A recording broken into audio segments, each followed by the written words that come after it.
Elite Motorsports has never been an organization that sits still for long. While most racing teams prefer to make major changes during the offseason, Richard Freeman has built his team around a different idea. If something can make the organization better, why wait? That mindset has never been clearer than in 2026. Freeman expanded Elite Motorsports into Top Fuel at the beginning of the season. At the same time, he continued running one of the deepest pro stock programs in NHRA, managing multiple cars and championship-level drivers. Now, with the countdown to the championship just 2 races away, he has made another major decision.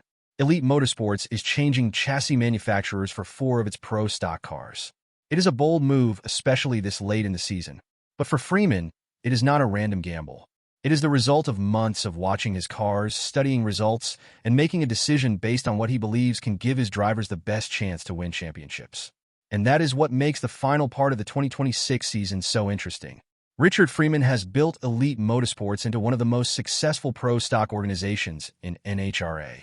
Based in Oklahoma, the team has won multiple world championships and developed a reputation for having talented drivers, strong equipment, and serious championship ambitions. But Freeman has never appeared satisfied with simply repeating what worked in the past. That attitude became even more obvious when Elite Motorsports decided to enter Top Fuel. Starting a Top Fuel operation is not a small project. It requires enormous financial resources, engineering knowledge, equipment, personnel, testing, and time. Doing all of that while continuing to operate a large pro stock organization makes the challenge even greater. During preseason testing at Gainesville Raceway, Freeman openly admitted how demanding the operation had become. The team had several pro stock cars at the track, while also preparing its new Top Fuel dragster for competition. Freeman joked about the amount of money being spent, but behind the humor was a clear message. Elite Motorsports was taking on a huge amount of responsibility. Instead of slowing down, Freeman was moving forward. That is the story of Elite Motorsports in 2026. The biggest decision before the season was the move into Top Fuel with Tony Stewart. Stewart brought something special to the organization. He was already a proven champion in motorsports, a driver with enormous name recognition, and someone who had shown that he could adapt to different forms of racing.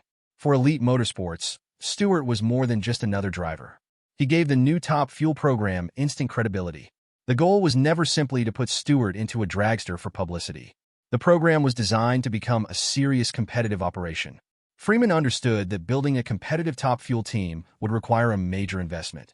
But he also understood the opportunity. Elite Motorsports was no longer only a pro stock organization. It was becoming a multi-class racing operation. That expansion created additional pressure on Freeman and his entire team. Every decision became more important because resources had to be divided between 2 very different categories. Yet Freeman continued to push forward. The most important clue behind Elite Motorsports' latest decision came from Greg Stanfield. Stanfield had been running a Haas chassis while several of his Elite Motorsports teammates were competing with Quartermax and RJ race cars equipment. And the results were difficult to ignore. Stanfield consistently performed at the front of the pro stock field. He recorded strong qualifying results, multiple semi-final appearances, consecutive final round appearances, and a major victory at Sonoma. More importantly, he became one of the strongest championship contenders in the Elite Motorsports camp. While the other cars were also capable of winning, Stanfield's consistency created an obvious question. Why was his combination working so well? For Freeman, the answer was sitting directly in front of him. The team had data from its own cars, but it also had the opportunity to compare the performance of different chassis designs under similar conditions. The results changed the team's thinking. As Freeman essentially explained, the proof was on the track. That proof eventually led to one of the biggest decisions Elite Motorsports has made during a championship season. On August 6, 2026, Elite Motorsports announced that 4 of its pro stock drivers would switch to Haas chassis. The drivers affected were 6-time world champion Erica Enders, 5-time champion Jeg Coughlin Jr., Aaron Stanfield, and Troy Coughlin Jr. They're not minor names. These are championship-caliber drivers with years of experience at the highest level of NHRA competition. Changing their cars this late in the season is therefore a massive decision. The new chassis will debut at the NHRA Brainerd Nationals in Minnesota, with Indianapolis following as the final regular season race before the countdown begins. That means the team has very little time to adjust.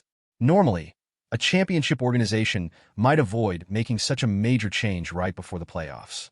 New chassis can require changes to setup, suspension, balance, launch behavior, and overall tuning. There is no guarantee that the switch will immediately produce better results. But Freeman is willing to accept that risk. His reasoning is simple.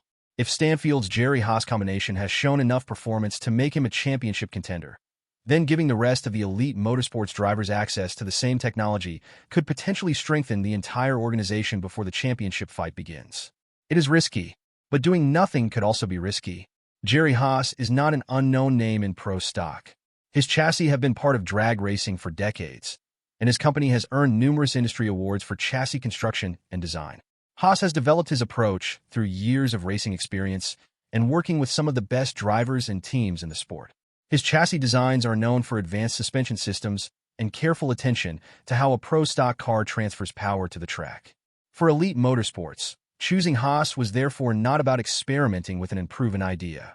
It was about moving toward a chassis platform that had already demonstrated championship-level potential. Stanfield's 2026 season simply gave Freeman the reason to make the change now. The timing of the decision is what makes this story so compelling. Elite Motorsports is not making this change with 10 or 15 races remaining. There are only 2 regular season events left before the countdown. That creates enormous pressure. The team has to get the new cars ready, make them reliable, learn the new setups, and find performance almost immediately. There is very little room for mistakes. At the same time, Erica Enders is chasing another championship. Jeg Coughlin Jr. is looking for another title of his own. Stanfield is already in a strong championship position, and the rest of the elite motorsports drivers are fighting to enter the countdown with momentum. Then there is Tony Stewart and the Top Fuel operation. That is an incredible amount of activity for one organization. The 2026 season may eventually be remembered as the year Elite Motorsports changed its identity. The organization has expanded into Top Fuel. It has continued operating a massive pro stock program. It has brought in one of motorsports' biggest names in Tony Stewart. And now it has changed chassis manufacturers for 4 major pro stock cars just before the championship battle begins. Every one of those decisions carries risk. But Freeman has never appeared afraid of risk when he believes the reward is worth it. That is what makes Elite Motorsports so fascinating to watch. The team is not simply trying to survive the 2026 season. It is trying to become something bigger than it was before. The next 2 races will be critical. Brainerd will be the first real test of the new Haas chassis across multiple Elite Motorsports entries. Indianapolis will provide another opportunity to fine-tune the combinations before the countdown begins. Then the real championship battle starts. By that point, Freeman's biggest gamble will finally be judged on the racetrack. Will the chassis switch make Elite Motorsports stronger? Will the new Top Fuel program continue to grow? Can Erica Enders and Jeg Coughlin Jr. turn the changes into another championship? And can Greg Stanfield's early success with Haas equipment become the foundation for something much bigger? Those questions will soon have answers. For now, one thing is clear. Richard Freeman is not waiting for the perfect moment. He is creating his own. Elite Motorsports has already taken some of the biggest organizational steps in its history during the 2026 season. Whether those decisions produce championships or become expensive lessons, they have changed the direction of the team. 2 races remain before the countdown. 2 chances to build momentum. And then 6 championship races will decide whether Freeman's bold approach becomes another chapter in the success story of Elite Motorsports, or one of the most fascinating what-ifs in modern pro stock racing. Either way, the final stretch of the 2026 NHRA season is going to be one worth watching.